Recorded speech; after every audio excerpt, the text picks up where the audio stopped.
আর রাজনীতি কোরআন দিয়ে করা লাগবে, এটা 903 জায়গায় আছে। সুবহানাল্লাহ বলতে পারেন না?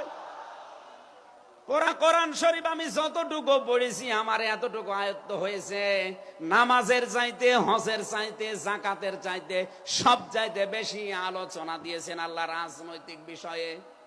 তো সেইটা যদি আমি বলতে না পারে যে আমি কি রামায়ণ থেকে, গীতা থেকে আপনাদের আলোচনা শোনাবো? এখানে সাফ কথা, দিন ইসলাম, ইসলাম বাদ দিয়ে অন্য কোন নিয়ম নীতি মানা যাবে না। তো নিয়ম নীতি আছে আজকে থেকে সব মাইনাস করবেন, সব বাদ দিয়ে দেবেন। ইসলাম বাদ দিয়ে কোন নিয়ম নীতি দিয়ে আল্লাহকে রাজি করানো যাবে? তাহলে ইসলাম বাদ দিয়ে বিয়ে শাদী হবে? বলেন বলেন। ইসলাম বাদ দিয়ে পরিবার নীতি হবে? ইসলাম বাদ দিয়ে রাজনীতি হবে? এটা হতে পারে? হ্যাঁ, কিছু মানুষ এখন কথাই আরম্ভ করেছে যে উঠলে আপনি রাজনীতির কথা বলেন। আরে ভাই, রাজনীতি যদি কোরআনে না থাকতো আমি ওই আয়াতটাই পড়তাম না। এর ভেতরে নামাজের কথা মাত্র 82 জায়গায় আছে। কয় জায়গায়? বলেন বলেন। রোজা রাখা ফরজ মাত্র 1 জায়গায় আছে। হজ করা ফরজ মাত্র 1 জায়গায় আছে। আর রাজনীতি কোরআন দিয়ে করা লাগবে, এটা 903 জায়গায় আছে। সুবহানাল্লাহ বলতে পারেন না? দিন কি?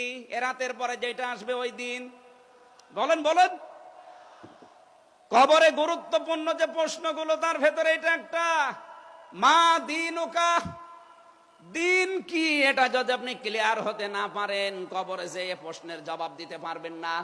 এজন্য এই বিষয়টা নিয়ে বিস্তারিত আমাদের জানা শোনা দরকার। দিন বলতে আল্লাহ নিজে আবার ব্যাখ্যা দিয়েছেন। দিন কি জানো? ইব্রাহিম নবী যেটা, ইয়াকুব নবী যেটা তার সন্তানদেরকে বারবার ওসিয়ত করছিল ইন্তেকালের আগে, আল্লাহ তোমাদের জন্য একটা দিনকে মনোনীত করেছেন। সেই দিন হচ্ছে ইসলাম। জোরে বলেন সুবহানাল্লাহ। ইন্নাদ-দীনা ইনদাল্লাহিল ইসলাম।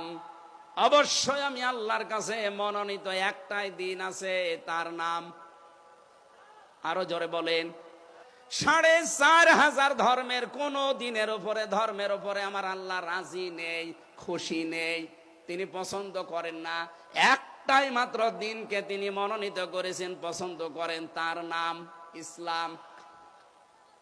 ওমাইয়াবতাগি গায়রাল ইসলামি দীনান ফালাইয়ুকবালা মিন ওয়া হুয়া ফিল আখিরাতি মিনাল খাসিরিন। সূরা আলে ইমরান 3 নম্বর পারা 20 নম্বর পৃষ্ঠা 4 নম্বর লাইনের 85 নম্বর আয়াতে আছে, এ পৃথিবীতে কেউ যদি ইসলাম বাদ দিয়ে অন্য কোন নিয়ম নীতি, অন্য কোন দিন অনুসরণ করে, ফালাই ইউকবালা মিন, জীবনে আর কোনো কিছু আল্লাহর দরবারে কবুল হচ্ছে না, হবে না। ইউকবালা এটা মোজারে, বর্তমান, ভবিষ্যৎ, প্রেজেন্ট, ফিউচার। এর আগে লান এসেছে। মোজারের আগে লান আসলে আরবিতে বাংলা অর্থ দাঁড়ায় জীবনেও হবে না, কোশ্চিন কালো সম্ভব না। আল্লাহ যদি গ্যারান্টি দিয়ে বলে ইসলাম বাদে অন্য কোন নিয়ম নীতি দিয়ে অন্য কোন ধর্ম পালন করলে আমি আল্লাহ রাজি হব না, কেউ রাজি করাতে পারবে? এতটুকু আল্লাহ শেষ করেননি, পরেরটা আরো কঠিন। অহুয়া ফিল আখিরাতি মিনাল খাসিরিন। আল্লাহ পাক বলেন ওই লোকটা সবচাইতে বড় ক্ষতিগ্রস্ত হবে আখিরাতে। বলেন নাউজুবিল্লাহ। সিলেটবাসী আমাদের জীবন এদিকে ওদিকে করে হয়তো কেটে যাবে, কিন্তু মরণের পর আমরা যদি ক্ষতিগ্রস্ত হয়ে যাই, এই আসল জীবনই যদি আমাদের নষ্ট হয়ে যায়, তাহলে আমরা এই ভুল পথে থেকে আমাদের জীবনটা নষ্ট করব কোন কারণে?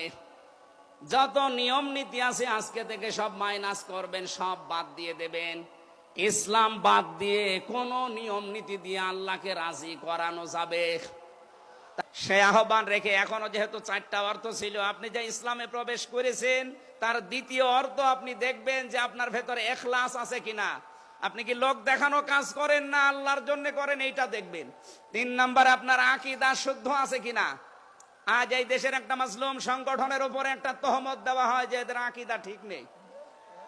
আপনার আকীদা কত ভালো, আমি নিচে নামলাম না, 4 নম্বরে উন্নত চরিত্রের অধিকারী হওয়া লাগবে, আর এটা নিতে হবে মুহাম্মদ রাসূলুল্লাহর কাছ থেকে।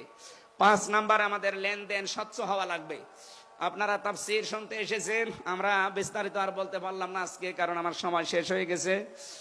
আগামীতে কিছুক্ষণ পরে যেহেতু ডক্টর মিজানুর রহমান আজহারি ভাই আসবে, ওনার কাছে আমরা আরো গুরুত্বপূর্ণ কথা শুনবো আজকের কথাগুলো আল্লাহ আমাদের জীবনে প্র্যাকটিক্যাল লাইফে আমল করার তৌফিক দিন, আমিন। বারাকাল্লাহু লানা ওয়া লাকুম ফিল কোরআনিল আযীম। আসসালামু আলাইকুম ওয়া রাহমাতুল্লাহ।